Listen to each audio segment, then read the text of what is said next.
आज के इस वीडियो में मैं आपका सहृदय अभिवादन करती हूँ। पिछले वीडियो में मैंने आपसे सर्वनाम के बारे में बात की थी। इससे पहले मैं संज्ञा के बारे में आपको बता चुकी हूँ, संज्ञा के भेद, उसकी परिभाषा।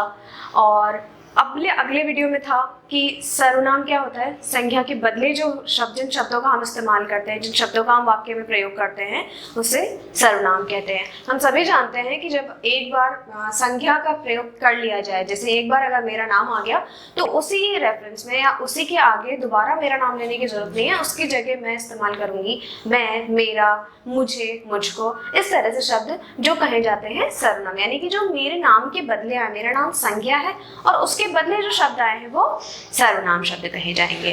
ठीक है, मैंने पिछले वीडियो में आपको बताया था सर्वनाम की परिभाषा, उसके भेद। जिस तरह से मैंने आपको कहा भी था कि मैं आपको अगले वीडियो में पूरी सूची प्रदर्शित करने की कोशिश करूंगी।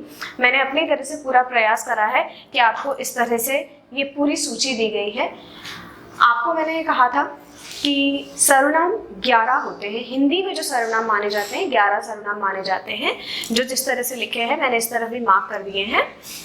मैं, तू, वह, यह, आप, जो, सो, कोई, कुछ, कौन और क्या, इस तरह से 11 सर्वनाम होते हैं। प्रयोग के आधार पर सर्वनाम को हमने 6 भागों में बांटा था। उसके अलावा भी मैंने आपको एक सर्वनाम का एक रूप बताया था जो संयुक्त सर्वनाम कहा जाता है। जैसे हम कहते हैं कुछ ना कुछ, जो कोई, ठीक है, जो, कुछ कुछ, इस तरह से। देखिए यहाँ पे मैंने आपको पूरी सूची दे दी है।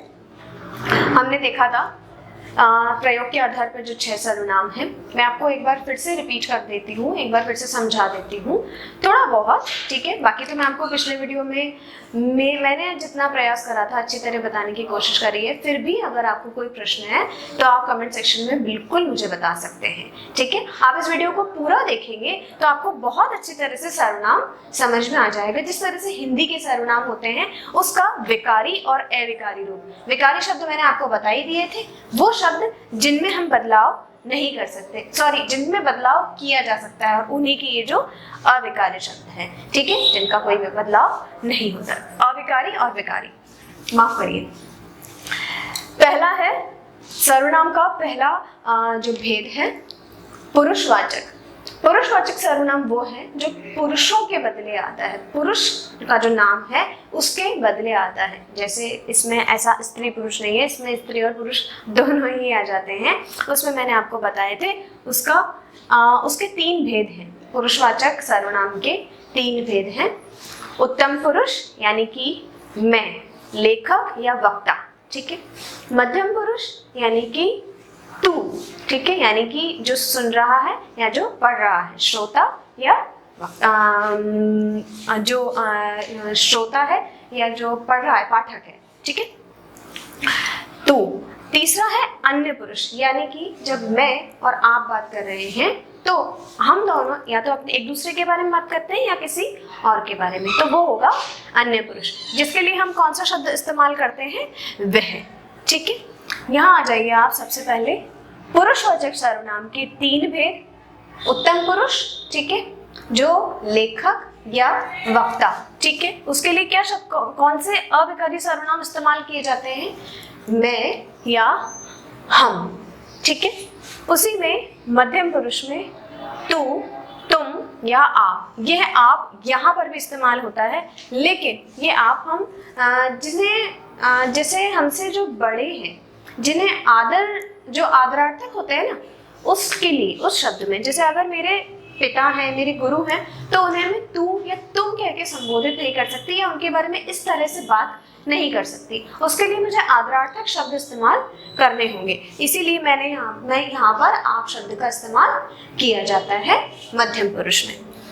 तीसरा है अन्य पुरुष। अन्य पुरुष में आएगा वह, वे या ये, ठीक है। ये हो गई अविकारी शब्द जिनमें बदलाव नहीं किया जा सकता, जो बदलते नहीं है, ठीक है। मैं, हम, तू, तुम, आप, वे, वह, वे, ये, ठीक है। अब आ जाते हैं विकारी, ठीक है। मैंने आपको इसके बारे में बताया था, थोड़े थोड़े जो एग्जाम्पल्स दिए थे, ठीक है। आज मैंने पूरी लिस्ट दे दी है, यहाँ तक आ जाएंगे। ये मैं, हम में आएगा कि मैं और हम, यानी कि उत्तम पुरुष के जो विकारी सर्वनाम के जो रूप हैं उसके कुछ उदाहरण दिए हैं। मुझे, मुझसे, मुझको, मुझ में, मेरा या मेरी, इस तरह मैं शब्द का इस्तेमाल करती हूँ। यह मेरी पुस्तक है, ठीक है। मेरा तबादला हो गया है, इस तरह से, ठीक है। यानी कि मैंने एक बार बोल दिया, ठीक है, फिर उसके बाद जैसे अभी मैंने आपको कहा, जैसे मैंने अभी आपसे अभिवादन किया तो मैंने अपना पूरा नाम बताया आपको, ठीक है। लेकिन आगे अगर मैं पूरी बात कर रही हूँ तो मैं, मेरा, मुझे, इस तरह से कहकर बात कर रही हूँ, क्योंकि आप जानते हैं कि मैं अपने बारे में ही बात कर रही हूँ, मैं एक बार अपना नाम ले चुकी हूँ, ठीक है। उसी तरह से मुझे, मुझसे, मुझको, मुझ में, मेरा, मेरी, ये है उत्तम पुरुष के सर्वनाम रूप, ठीक है। अब आ जाते हैं इसमें, हम में आ जाएगा हमें, हमको या हमसे, हम में, हम पर आदि। जो हम शब्द है उसमें हम इस तरह की विभक्तियां जोड़कर उसके शब्द जो बनाते हैं वो, ठीक है। हमसे, हम में, हम पर आदि। बात समझ में आ रही? आगे बढ़ते हैं। मध्यम पुरुष में तू, तुम, आप। मैंने आपको कहा था तू और तुम हम साथ वालों से या फिर हमारे से छोटे जो हैं उनसे बात कर सकते हैं, लेकिन हमसे जो अग्रज हैं, हमसे जो बड़े हैं, उनसे हम इस तरह से बात नहीं कर सकते। उनसे हमें आदर के साथ बात करना चाहिए, ठीक है। इसीलिए आप शब्द का इस्तेमाल किया गया है मध्यम पुरुष के लिए, ठीक है। ये है अविकारी सर्वनाम, और इसी का जो विकारी सर्वनाम के जो रूप है वो इस तरह से हो जाएंगे। तूने, ठीक है, ठीक है। जैसे मैं कहूँगी तूने मुझे यह चीज़ ला कर दी, या तूने मुझे क्यों नहीं बताया, ठीक है। इस तरह से तुमने, आपने, देखो तू और तुम का तो हो जाएगा तूने, तुमने, तुमसे, तुम्हारा, तुम पर, तुझसे, ठीक है। आपका मैं बताती हूँ, आपने, ठीक है।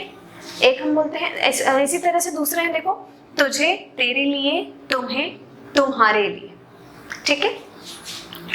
तो मध्यम पुरुष के अविकारी सर्वनाम के रूप और विकारी सर्वनाम के रूप दोनों हो गए हैं, आपको बहुत अच्छे से देख लिए, ठीक है।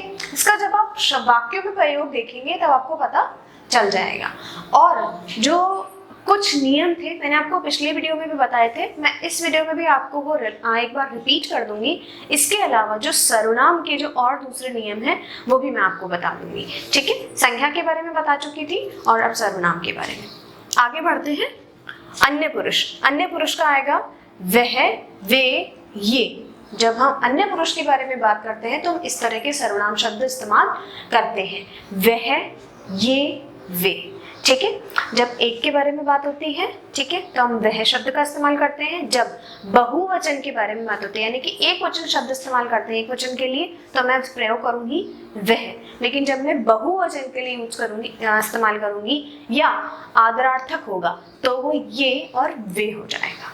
बात समझ में आ रही है? आगे बढ़िए।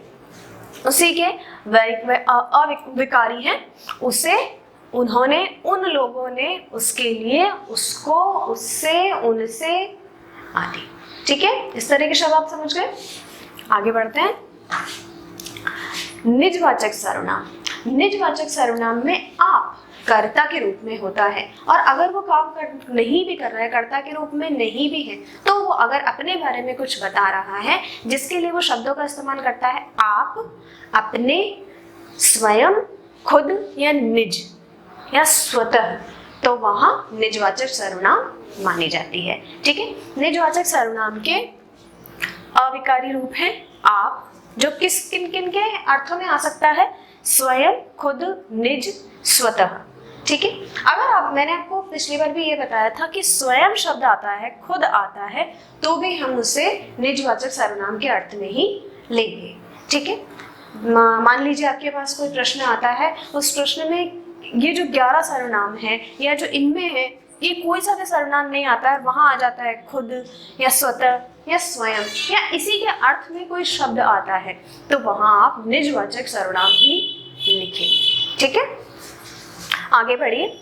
मैं इसका जो विकारी रूप है, ठीक है, आप ही, अपने से, अपने में, अपने को, अपने के लिए या अपने लिए, ठीक है। इस तरह के यानी कि अपने बारे में आप जो कर्ता के रूप में है या अपने बारे में कुछ बता रहा है, अपने करने का कुछ इशारा कर रहा है, तो वो इसी तरह के शब्द इस्तेमाल करता है, इसी तरह के सर्वनाम के विकारी शब्द इस्तेमाल करता है। ठीक है, वो आ जाएंगे निजवाचक सर्वनाम में। अगला है निश्चयवाचक सर्वनाम। निश्चयवाचक सर्वनाम के बारे में मैंने आपको बताया था, जहां जिस वाक्य में जिन सर्वनाम शब्दों से निश्चयात्मकता का बोध होता है, यानी कि वो है, ठीक है, वहां निश्चयवाचक सर्वनाम कहा जाएगा। ठीक है, इसके कोई भेद नहीं है। सीधे हम बढ़ते हैं, इसका जो अविकारी रूप है वह, यह, जो, ये, वे। एक बात और मैं बता देती हूँ, निश्चयवाचक सर्वनाम में हमें जो संज्ञा से या किसी पदार्थ से या किसी स्थान से दूरी या उसके सामीप्य का बोध होता है। जैसे अगर मैं कहती हूँ कि यह मेरी पुस्तक है, ठीक है, यह मेरी पुस्तक है, या मैं ऐसे कहती हूँ कि मैंने सेब नहीं खाया क्योंकि वह सड़ा हुआ था। ठीक है, मैं दूर पड़े हुए या जैसे किसी और स्थान पर पड़े हुए जो सेब है, जो पदार्थ है, उसके लिए कह रही हूँ मैंने सेब नहीं खाया क्योंकि वह सड़ा हुआ था। ठीक है, हम जानते हैं इंग्लिश में भी हम वर्ड इस्तेमाल करते हैं दिस एंड दैट। उसी तरह से दिस यानी कि जो हमारे सामने है, जिसमें हम बता सकते हैं, और दैट यानी वह, ठीक है, जो दूरी है। ठीक है, उस तरह से यह, वह, जो, ये, वे। यह और वह एक वचन के लिए और ये और वे बहुवचन के लिए। ठीक है, ये छोटी छोटी बातें अगर हम नोट करना चाहते हैं तो नोट कर लीजिए, अदरवाइज मैं आपको इस वीडियो का जो अंत होगा तब मैं आपको ये सारे जो छोटे छोटे नोट्स हैं ये मैं आपको एक एक करके रिवाइज करवा दूंगी। आगे बढ़ते हैं, इसके जो अविकारी रूप हैं हम बात करते हैं इसने, इन्होंने, इन पर, इनसे, इसे, इसको। ठीक है, जैसे एक मैंने आपको साधारण जो है वो उसमें हम बात करते हैं यह, वह, लेकिन उसी का और कुछ है, उसी में और बातें हमें बतानी है, उसके लिए हम कहेंगे इसने, इन्होंने, इन पर, इनसे।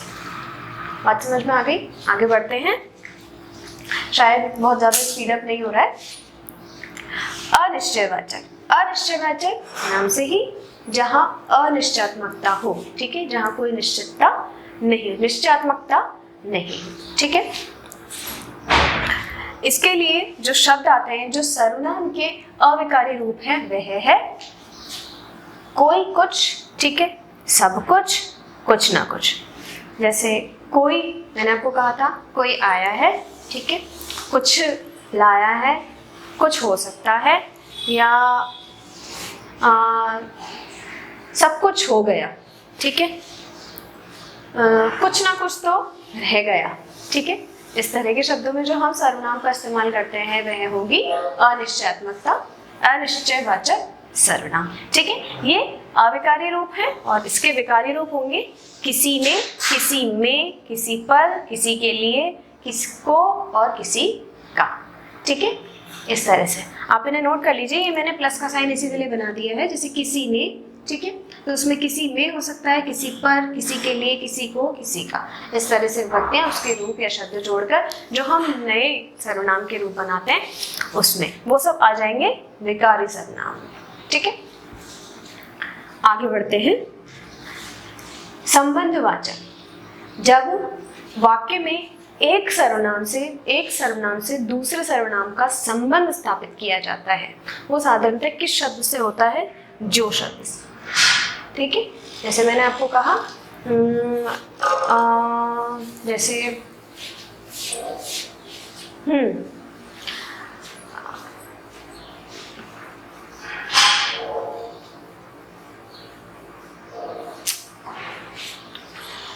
घर में वह कौन है जो अभी तक सो रहा है। ठीक है, या ऐसे कहते हैं दूसरा वाला, जो मेहनत करेगा सो मीठा फल पाएगा। ठीक है, इसका होगा जो या सो। ठीक है, आगे बढ़ते हैं। जो अविकारी शब्द है, अविकारी रूप है सर्वनाम का, संबंधवाचक सर्वनाम का, इसके विकारी हो जाएंगे जिसने, जिन्होंने, जिसको, जिन्हें, जिसके लिए, जिनको, जिनसे, इस तरह से। ठीक है, यानी जो से या सो से शब्द जो उसके आगे वाले शब्द हैं, उसके आगे से हम वाक्य में इस्तेमाल करने वाले हैं, उस तरह के शब्द जो होंगे, उस तरह के जो विकारी शब्द होंगे, विकारी सर्वनाम, वो सर्वनाम जैसे जिसने, जिसको, जिन्होंने, जिन्हें, जिनसे। ठीक है, आगे बढ़ते हैं। प्रश्नवाचक सर्वनाम। प्रश्नवाचक सर्वनाम में जहां प्रश्न का बोध होता है, ठीक है, जिस वाक्य में सर्वनाम शब्द से प्रश्न का बोध होता है वहां प्रश्नवाचक सर्वनाम होती है। जैसे उसका अविकारी शब्द, उसका अविकारी रूप कौन सा होगा? कौन, किस। इसका विकारी रूप हम देखते हैं, किसने, किन्होंने, किसे, किसमें, किस पर, किसका, किसकी, किसके लिए। ठीक है, इस तरह से शब्द हो जाएंगे। अब आ जाते हैं हम क्या।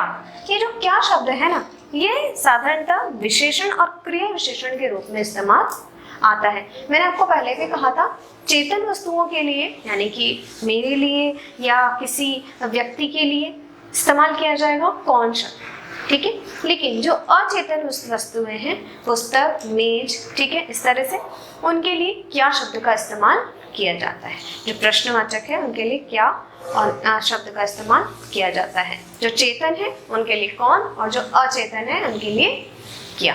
ठीक है,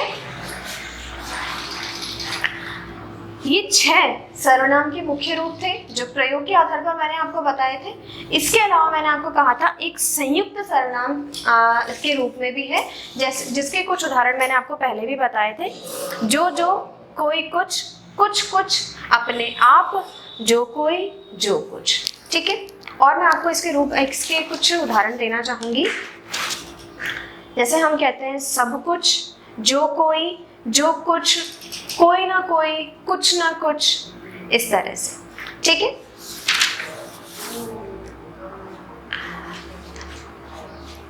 अब मैं देखती हूँ आपको जो परीक्षा के लिए जो उपयोगी होता है, जिस तरह से आपके पास क्वेश्चंस आते हैं, उन्हें हमें किस तरह से इजी वे में समझने के लिए कि हाँ बिल्कुल जो क्वेश्चंस हमसे पूछा जा रहा है, ठीक है, जिस तरह का वाक्य दिया जा रहा है, उसमें हम क्या देखें कि हमें उसका उत्तर देने में आसानी हो। ठीक है, कुछ बातें मैंने आपको इसमें बता दी, उन्हीं को एक बार वापस से रिपीट कर देती हूँ, और कुछ नहीं भी। पहला पॉइंट मेरा है, सर्वनाम का जो स्थान है ना, सर्वनाम हमेशा संज्ञाओं के स्थान पर प्रयोग किया जाता है। दूसरी बात ये कि जब ही प्रयोग किया जा सकता है जब आपने संज्ञा का प्रयोग पहले किया हुआ हो, यानी कि एकदम से आके आप ये नहीं बोल सकते यह, वह, मेरा, तेरा, उसको, उनको, क्या, कुछ। जब तक आपने संज्ञा के बारे में नहीं बताया है तब तक उस पर क्वेश्चन मार्क लगा रहेगा। मुझे कैसे पता चलेगा कि आप किसके बारे में बात कर रहे हैं? इसलिए आप जब तक संज्ञा का प्रयोग पहले नहीं करते तब तक उसके बदले सर्वनाम का प्रयोग नहीं कर सकते। यानी कि सबसे पहला है कि आप सर्वनाम का प्रयोग संज्ञा के स्थान पर करेंगे, और दूसरा संज्ञा का प्रयोग उससे पहले हो जाना चाहिए। ठीक है, तीसरा देखिए, एक वचन और बहुवचन का हमें विशेष रूप से ध्यान रखना है। मैंने आपको यहाँ भी कहा अगर एक वचन है तो मैं, बहुवचन है तो हम। यहाँ पर एक वचन है तो तुम, बहुवचन है तो आप या तुम लोग। ठीक है, दूसरा अन्य पुरुष में एक वचन है तो वह, और बहुवचन है तो वे, ये। ठीक है, आगे बढ़ते हैं। आप में तो एक ही होगा। ठीक है, दूसरा यहाँ वह, वे, और वे। एक वचन और बहुवचन रूप का हमें बहुत अच्छे से ध्यान रखना है, उसके रूप हम बदल नहीं सकते हैं। सीधी सी बात है, हम यहाँ औपचारिक भाषा की बात कर रहे हैं, भाषा की नियमों की, परिपाटी की बात कर रहे हैं, तो हम अपने हिसाब से नहीं चल सकते। कुछ लोग कहते हैं मैं तो ऐसे ही बात करता हूँ, मैं तो ऐसे ही लिखता हूँ, तो मुझे नहीं लगता कि आप इन चीज़ों को मानना चाहिए आप लोगों को। अगर आप चल रहे हैं बहुत अच्छी तरह से तो चलिए, लेकिन अगर आप नियम को मानना चाहते हैं, आप व्याकरण को समझना चाहते हैं, तो आपके लिए बहुत ज़रूरी है कि आप एक वचन के स्थान पर एक वचन के रूप का ही प्रयोग करें, जैसे मैं, और बहुवचन के स्थान पर बहुवचन के रूप का ही प्रयोग करें। ठीक है, आगे बढ़ते हैं। एक बात और नोटिस करने वाली है, जो सर्वनाम है उसका कोई लिंग वचन ये इस तरह से कोई रूप नहीं होता है, ये सारे रूप होते हैं संख्या के। ठीक है, मैंने आपको कहा था ना ये संख्या के रूप बदलते हैं इस तरह से। आगे बढ़ते हैं।